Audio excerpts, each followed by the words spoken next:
अगर हौसले बुलंद हों तो दुनिया की कोई भी ताकत कामयाब होने से नहीं रोक सकती।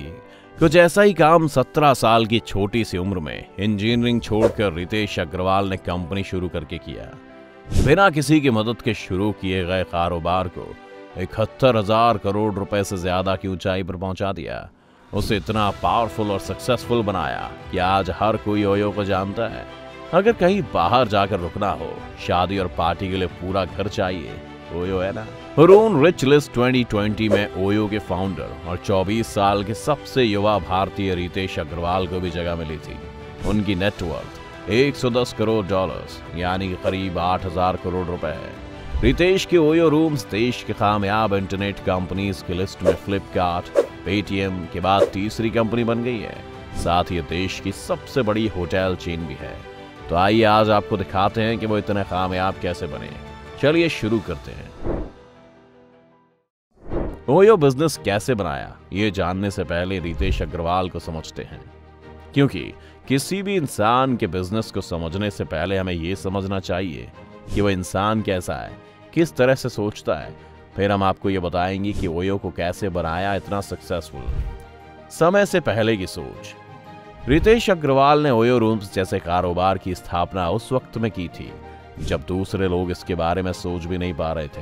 होटल बुकिंग के लिए सॉफ्टवेयर बनाने की वजह से ओयो के माध्यम से लोगों को अपने पसंदीदा होटल एक सही कीमत पर बुक कर पाने का मौका मिला।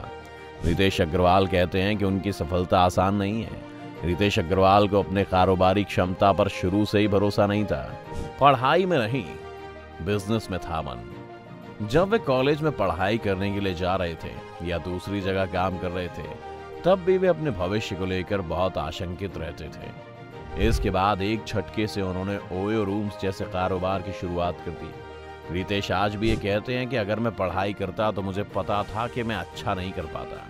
कॉलेज जाने के बाद भी पढ़ाई नहीं करने की वजह से मेरा परिवार मुझे नफरत की नजर से देखता। इसलिए रितेश ने पढ़ाई छोड़कर अपना कारोबार करने का मन बनाया था। रितेश अग्रवाल दक्षिण ओडिशा के एक छोटे से कस्बे विषम कटक के रहने वाले हैं। ये नक्सली गतिविधियों के लिए बदनाम इलाका है। रितेश टीवी के रिमोट पर अपना कंट्रोल रखने की इच्छा की वजह से ओयो रूम्स की शुरुआत करने के लिए प्रेरित हुए। सुनने में काफी अजीब लग सकता है, लेकिन यह किस्सा काफी दिलचस्प है।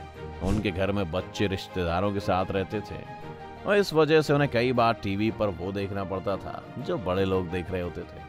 रितेश ने कहा कि रिश्तेदारों के घर टीवी के रिमोट पर मेरा कंट्रोल नहीं होता था। इसी वजह से मैंने ओयो रूम्स की शुरुआत करने के बारे में सोचा। रिश्तेदार डेली सोप देखना चाहते थे और मैं कार्टून नेटवर्क देखना चाहता था। कैसे शुरू हुआ रितेश का बिजनेस? अब आप रितेश और उनकी सोच को समझ ही गए होंगे। तो चलिए अब हम देखते हैं कि ओयो कहां से और कैसे आया। रितेश को बचपन से नई नई जगहों पर घूमने का शौक था। ट्रैवलिंग के दौरान उन्हें बाहर रुकने, ठहरने पर कई तरह की समस्याओं का सामना करना पड़ता था। जैसे कई बार बहुत सारे पैसे खर्च करने पर उन्हें अच्छा रूम नहीं मिलना, होटल के बारे में सही जानकारी नहीं मिलना, वगैरह वगैरह। इस तरह की कई समस्याओं को देखकर रितेश के मन में ख्याल आया कि क्यों ना वो इस लाइन में कुछ ऐसा बिजनेस शुरू करें कि लोगों को कम पैसों में बेहतर फैसिलिटीज वाले रूम और अन्य सुविधाएं मिल सकें। और उन्होंने अपने इस आइडिया को बिजनेस में तब्दील करते हुए मैं 17 साल की उम्र में अराइवल स्टेज प्राइवेट लिमिटेड नाम की एक छोटी सी स्टार्टअप कंपनी शुरू की, जो कि हर जगह पर मौजूद होटल्स की लिस्ट बनाती थी और उनकी बुकिंग लोगों के बजट में तय करके उन्हें एक वाजिब रेट में दिलाती थी। अराइवल की शुरुआत रितेश ने साल 2011 में की थी। रितेश के आइडिया से प्रभावित होकर गुड़गांव के मनीष सिन्हा ने अराइवल में निवेश किया और वो इसके को फाउंडर बन गए। फिर 2012 में अराइवल को आर्थिक मजबूती मिली जब देश के पहले एंजल आधारित startup accelerator venture nursery angel से बुनियादी इन्वेस्टमेंट उन्हें मिली। हालांकि वेंचर को खड़ा करने में रितेश को कई समस्याओं का सामना करना पड़ा, जिसमें प्रमुख थी फंडिंग, मार्केटिंग और प्रॉपर्टी के मालिकों और निवेशकों तक पहुंचना। आगे चलकर रितेश ने अपनी कंपनी का नाम अराइवल स्टेज से बदलकर ओयो रूम्स रख दिया और बिना किसी की मदद के शुरू हुए कारोबार ओयो को रितेश ने 80,000 करोड़ रुपए से ज्यादा की ऊंचाई पर पहुंचा दिया। Ritesh Agarwal IIM, IIT, HBS और IB लीग्स में पढ़े लोगों की टीम का नेतृत्व करने वाले एकमात्र ड्रॉप आउट हैं। बिल गेट्स से मिली प्रेरणा।